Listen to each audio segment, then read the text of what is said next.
Hello guys, എനിക്കിപ്പോൾ കുറച്ച് പനിയും ജലദോഷവും ഒക്കെ ആയിട്ടിരിക്കുകയാണ്. നല്ല തൊണ്ടവേദനയൊക്കെ ഉണ്ട്. അപ്പോൾ ആ സമയത്ത് ഞാനൊരു രസം ഉണ്ടാക്കി കുടിക്കാറുണ്ട്. അത് നിങ്ങൾക്കും കൂടി ഒന്ന് കാണിച്ചു തരാമെന്ന് വിചാരിച്ചിട്ടാണ് വീഡിയോ എടുത്തിട്ടുണ്ടായിരുന്നത്. നമ്മളിപ്പോൾ രസം ഉണ്ടാക്കാൻ വേണ്ടിയിട്ട് 2 വലിയ തക്കാളി അരിഞ്ഞതും വെളുത്തുള്ളി, കുരുമുളക്, കായം, ജീരകം, കറിവേപ്പില ഇതെല്ലാം കൂടി ചതച്ചെടുത്തിട്ടുണ്ട്. നമ്മൾ ഈ ചതച്ച് വെച്ചിട്ടുണ്ടായിരുന്നതിൽ മല്ലിയും കൂടി ആഡ് ചെയ്തിട്ടുണ്ടായിരുന്നു. അത് ഞാൻ പറയാൻ വിട്ടുപോയി. പിന്നെ നമ്മൾ 1 ഗ്ലാസ് വെള്ളത്തിൽ വാളംപുളി ഒരു കഷ്ണം പിഴിഞ്ഞെടുത്തിട്ടുണ്ട്. ഇത്രയും സാധനങ്ങൾ ചേർത്തിട്ടാണ് നമ്മൾ രസം ഉണ്ടാക്കാൻ പോകുന്നത്. ആദ്യം നമ്മൾ ചട്ടി ചൂടായി വന്നപ്പോഴത്തേക്ക് അതിലേക്ക് നല്ല വെളിച്ചെണ്ണ ഒഴിച്ചു കൊടുക്കുന്നുണ്ട്. വെളിച്ചെണ്ണ ഒന്ന് ചൂടായതിന് ശേഷം കടുക് ഇട്ട് കൊടുക്കുന്നുണ്ട്.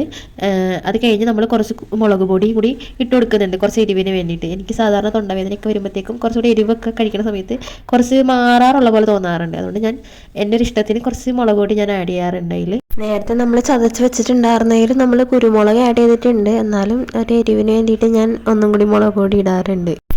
അങ്ങനെ നമ്മുടെ തക്കാളിയൊക്കെ നന്നായിട്ട് വാടി വന്നിട്ടുണ്ട്. പിന്നെ നമ്മൾ അതിലേക്ക് നമ്മൾ ചതച്ച് വെച്ചെല്ലാം തക്കാളിയിലേക്ക് ആഡ് ചെയ്ത് കൊടുക്കുന്നുണ്ട്. ശേഷം നമുക്കിതെല്ലാം ഒന്ന് നന്നായിട്ട് മിക്സ് ചെയ്യണം. അത് കഴിഞ്ഞിട്ട് നമ്മൾ പുളി പിഴിഞ്ഞ് വെച്ചിട്ടുണ്ടായിരുന്ന വെള്ളം നമുക്ക് ഇതിലേക്ക് ഒഴിച്ചു കൊടുക്കാവുന്നതാണ്. ശേഷം നമ്മൾ 2 ഗ്ലാസ് വെള്ളവും കൂടി അതിലേക്ക് ഒഴിച്ചു കൊടുത്തിട്ടുണ്ടായി.